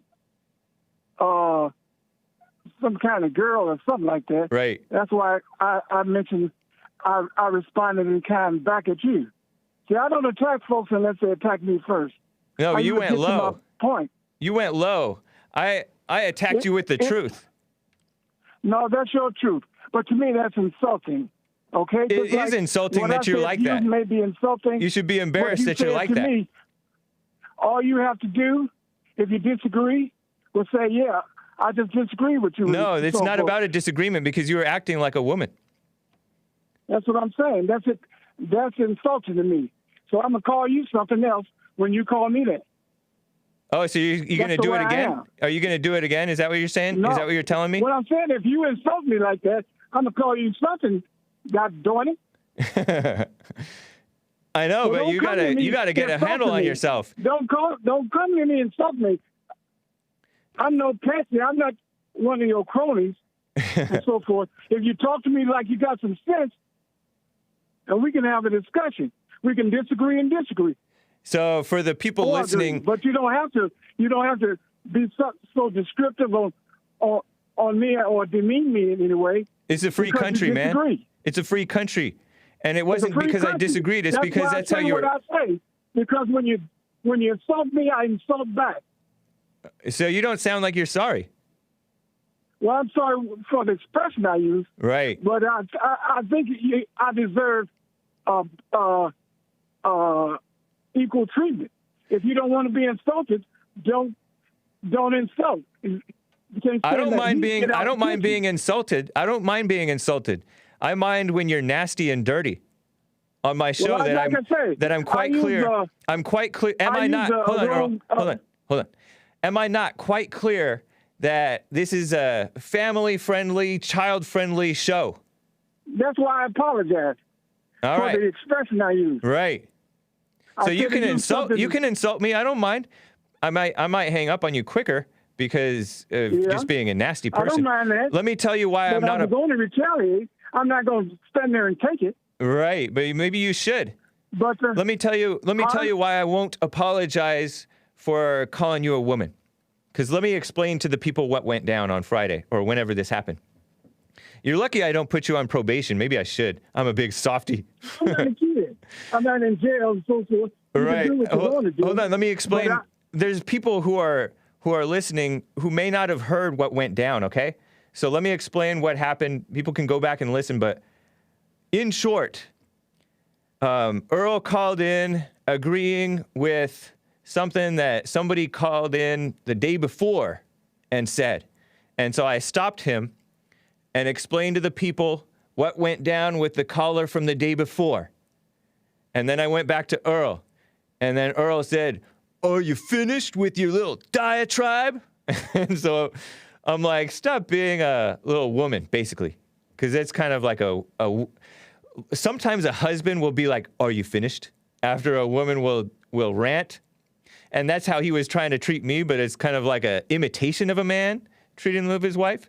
And so I called him a woman. And then he went and called me some dirty, filthy names, right? Well, some of them were not that filthy. They were kind of funny. But one of them was crossed the line. Children are allowed to, by their parents, to listen to my show sometimes, I hear. And I know that I like to be a family-friendly show. I don't even cuss on my show. And so Earl crossed the line and I hung up on him. I never knew Earl to be that evil and hateful. Anyway, so that's what went down. But I accept your apology. And I'm going to ponder whether to push you into, what do I call it? I'm talking with pauses like Earl, and so forth. I may put you on probation, Earl, but I'm very capricious. Anyway, thank you, man. Oh, he's on line 2? The heck? You got disconnected? Yeah. Anyway. Earl shouldn't think being called a woman is an insult. That's not very liberal. I don't care. It's insulting. Neither is... I'm a man. Neither is, more man than neither you is are. calling me the F word for homosexual. That's not very liberal either. Yeah, that's what I said I apologize for. Right. But I also called you an incel. I didn't mind that. You called me a woman. Incel is not that bad of an insult. That is at least somewhat clean. I probably went a little bit too far by calling you the F word, but probably that's why I apologize. Yeah. To you and your audience. I accept. Right comment. On. But like I say, when you put it out, it's going to come back. I got your point. I got your point. Okay. You know, I was going to, before I get on this other topic, I was going to, you talked about racism and so forth, and you was talking to another caller about racism. Let me briefly interrupt you. One last point on what you said on the thing that you apologize for, and I totally accept, but I would just want to make another point about it that my chat points out. The word that you used also violates the TOS, Terms of Service, on all platforms where I broadcast. So it's more than just being family-friendly and child-friendly. It's more than just my personal preference and the sensibilities of my thing. You doing that can threaten the my ongoing show. I might not ever be able to broadcast. For that, right. Like I know. I accept your apology. I'm just explaining what could happen. Anyway. Yeah. I have one question for you. Can you name any blacks that went out hanging white folks?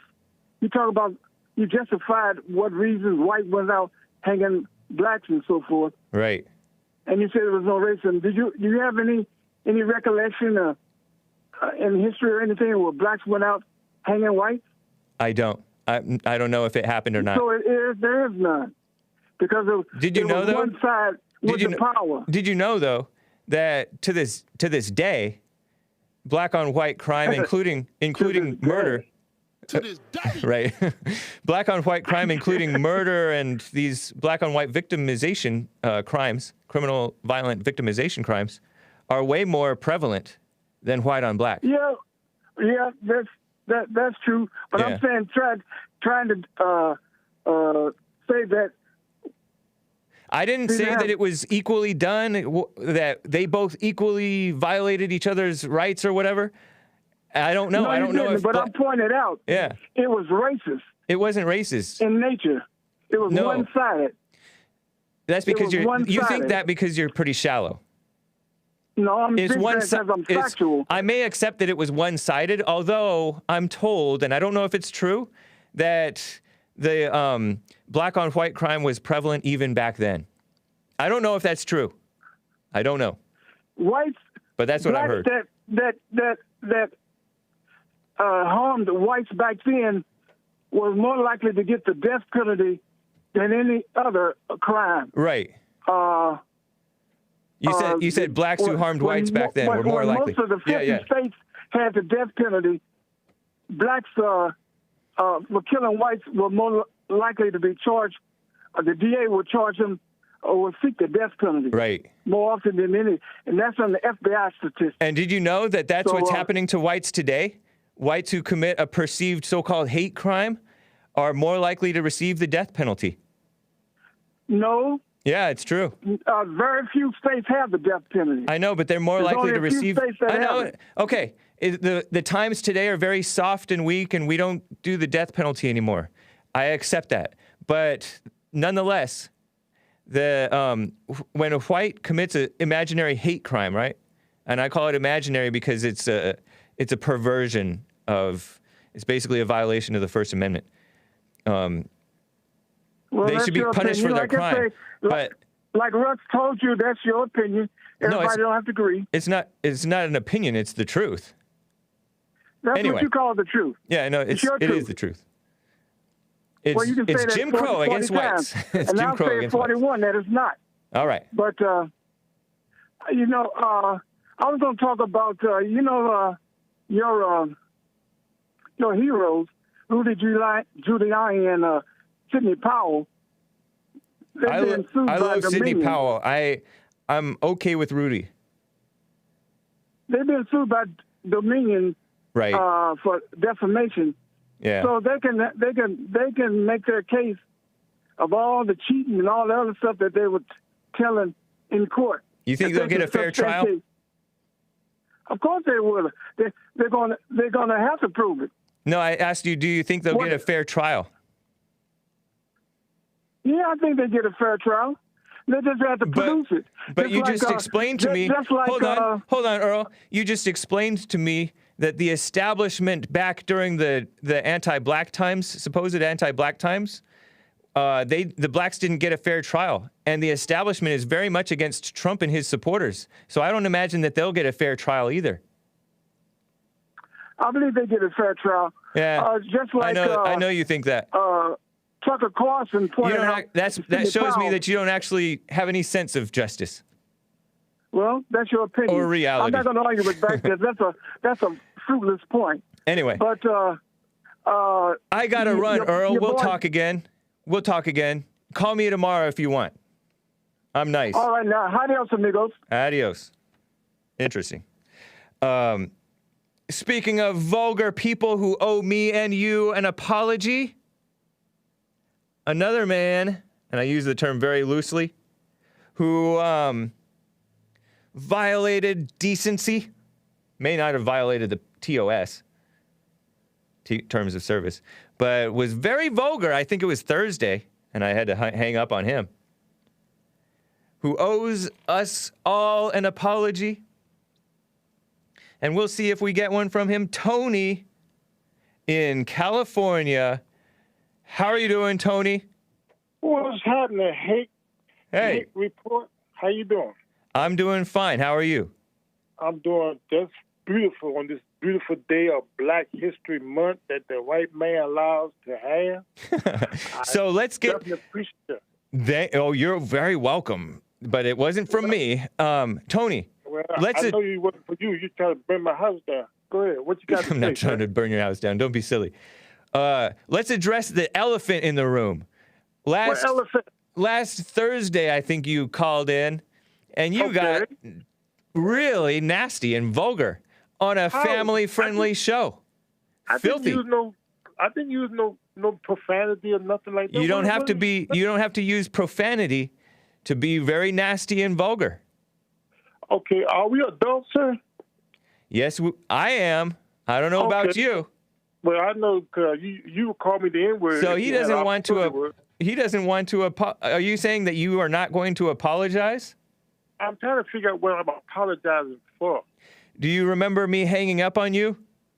You always hang up on me when I speak the truth. So are you saying that you remember when I hung up on you?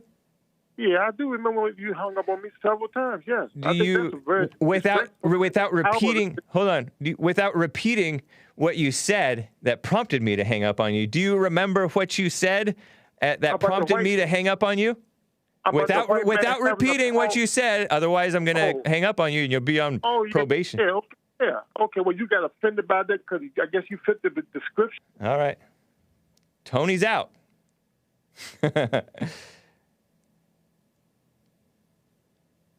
Wow. Well, I guess that kind of fits with what we know about these people. Earl is a little bit more mature than Tony. Believe it or not, Earl is a little bit more mature than Tony. So I'm not surprised that Earl apologized and that Tony just shamelessly continued at his mess. So Tony, banned from the Hake report. Because he owes an apology. Shaggy Boy also says, Tony owes me an apology. Yep. Dirty. Okay. Lin Yan Chin says, should have told Earl about the black enacting genocide on whites of South Africa. Soft Africa. Yeah. Very good point, man. Torture and murder. And it's shrugged off as a conspiracy theory because the people sounding the alarm about it are the white supremacists and white nationalists, right? So, classic scarecrow argument, straw man argument, right? Or ad hominem. Don't attack whether that's true or not. Just say, oh, that's something that white supremacists are saying. The farm murders. Evil things happening in South Africa. Oh, but they're not the majority. Majority of people dying are at the hands of fellow blacks. Oh, okay. That makes it fine. Anyway, okay. I want to keep this clean. Art in Ohio, he wants to comment on this John Weaver story. Art in Ohio, I'm going to get to you. Keep this clean, man. I brought it up because people are lost in evil and degenerate, and then they're just lost. And it's just a crazy story. And some of the most self-righteous people are every bit as lost as the people that they think that they're judging. But Art in Ohio, he wants to comment on this John Weaver story. What's up, Art? Hey, how you doing? Fine. And I got you. Yeah, Hake is just trying to make sure, you got kids on here that sometimes maybe watch this show. We know it ain't a whole bunch of kids, but you try to keep it clean or whatnot. And what Earl and Tony don't seem to understand is, you want somebody to apologize because that means that they acknowledge where they was wrong at, and that means that they shouldn't do it again. You see what I'm saying? Yep. True. And then I was about to say with the Africans, or don't call them black people in Africa that's running the white people off. No, them is Africans that's running white people off. That ain't Negroes. That ain't black people. Them is Africans. I'm not no African American. You deny them as fellow black Hebrew Israelites. Isn't that true? Well, they are not Hebrew Israelites. Who the Africans? Right. I don't know if they wanted. I'm not for sure. I ain't gonna say. If I ain't for sure, I ain't gonna say. But I don't think they wanted the tribes or whatnot. Long story short, that's why they sold us into slavery. Long story short, when I'm starting to notice about these liberals, you said that that NASCAR driver, he had kids that was basically test tube babies. Yeah, twins. And 3 years after he died. Well, from my observations, we don't know nothing about the effects that putting a kid in a test tube and them growing up to be a human being. We don't know how those type of people turn out. Right. You see what I'm saying? So you just like this COVID-19 drug, you won't know the effects of it until you test it for 10 years. You see what I'm saying? You can't put something out 1 month and then think that you're gonna know what the effects is going to be 10 years down the road. You have to test it on things and test it on people and see what the causes and the effects is going to be after you test it on the subject. Very, very interesting point. Yeah, a whole lot of this stuff is experimental, and they try to criticize vapes and all that stuff. Can you show the pictures of the vaccine protests? There's just a ton of them. Just generally just show them, because he brought up these vaccines. There was a protest over at Dodger Stadium here in Los Angeles, just north of Chinatown, I want to say, where there was lines and lines of cars going to Dodger Stadium. It's a baseball stadium, old place, where there was some people who are leery of these vaccines, right? For example, this COVID vaccine, and they basically shut down this thing for an hour. There were lines of cars and they could not get in. There's a woman with a sign that says 99.96% survival rate. And I'm not sure which age group that refers to, or if on the whole, that's what some of the numbers say. And there were some like more vulgar signs, like one woman had a vulgar reference to muzzles, muzzle being a reference to the being forced to wear a mask, comparing it to a muzzle. But people are like, end the lockdown. COVID is a scam. Tell Bill Gates to vaccinate himself. You are a guinea pig or a lab rat. And saying, turn around, go home. There's about 50 people there, supposedly. And it shut down the place for a while. And there were some liberals who were eager to get their mothers vaccinated. But yeah, and there was this dentist, for example, and the mainstream media rolling their eyes. But yeah, you're right. Like, we don't necessarily know to trust these people. It wouldn't be the first time that the government and the mainstream media lied to us.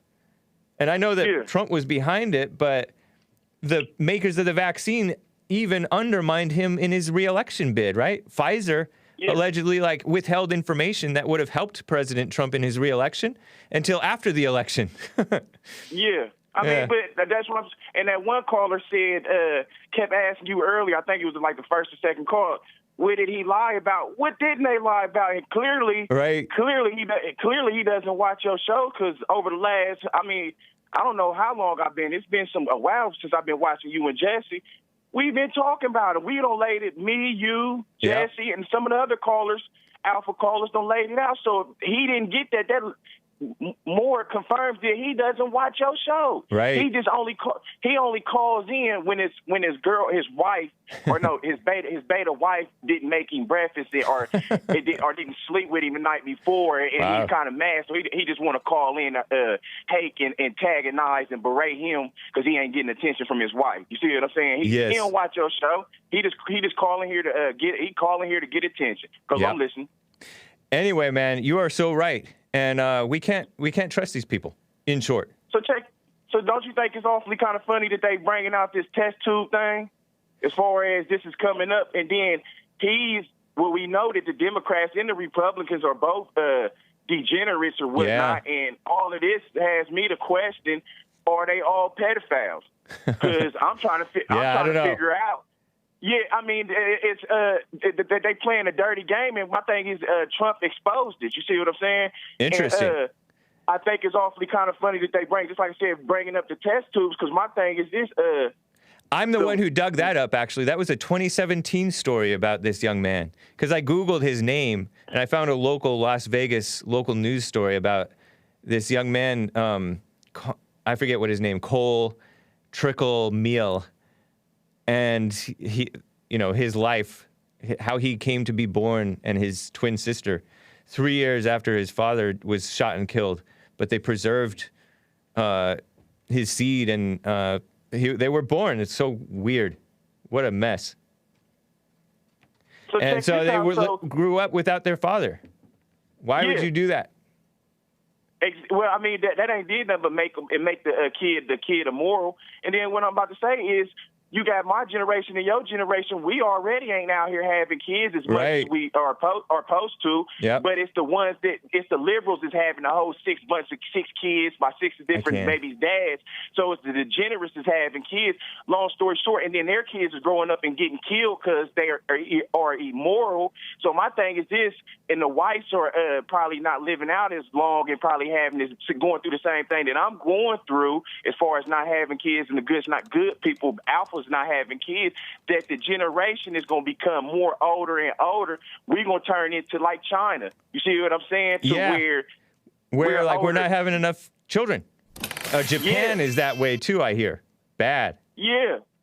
Yep. And treasure chest on D-line. So Well, you know they already trying to genocide the alpha men and the men, period, because even if you are a beta man like Earl, you in the same group as us. You see what I'm saying? So the agenda was to get us out the way. So it sounds like they trying to deprogram us or program us to have it in our minds that the next generation is supposed to be test tube babies. That's so true. That's why they went after President Trump so hard, because he was an old school alpha male. I appreciate it, Earl. We'll talk again, man. Take care. No, I'm Art. I ain't Earl. Heck, no, don't call. Yeah. Hey, I love I'm you. distracted. God bless you, man. You don't act like no square, man. Don't be calling me no Earl, man. All right. You got it, And we Art. love Trump. We love Trump for sure. All right. Yes, sir. Take care. I gotta end it. Congrats to the what are you called? Treasure chest winners. Maze from Dayton, Ohio says, I have to apologize. She'll have to tell me why tomorrow or whenever she can call in again. I cannot get to you. Miss Anonymous from California does not want Earl put on probation, but Tony is banned. He owes an apology, but he's too immature and senseless to know it. What a shame. Thank you to Hot Computer Smell for the super chat. Says, Hake in the heezy fosheezy. I'm not sure what that means, but if it's from Hot Computer Smell, it must be a good thing. Thank you, Hot Computer Smell. And Gary from Indiana, I cannot get to you either. Appreciate it, man. We will talk again. thehakereport.com/show. Maybe in the last minutes of this, during the last 30 seconds or whatever, maybe you can show the pictures of this football coach / player / cop, football coach / cop from Minneapolis, who was featured in the New York Times. I did not get a chance to get to that story, but he was being promoted, and he is what you might call, what I hear is a typical black cop who believes in the racism thing. And he smeared fellow officer Derek Chauvin, and he believed in the racism thing, and he's just misguiding the people, even though Joe from Phoenix thought this was a good thing. I may cover it in more depth tomorrow on the show, but I did not get to it today. But I'll show you a couple of pictures if you're watching the video at the end here while we end. TheHakeReport.com for my stuff. JesseLeePeterson.com for Jesse Lee Peterson's stuff. RebuildingTheMan.com/church for the throwback and recent Sunday church services. Thanks, guys. Take care.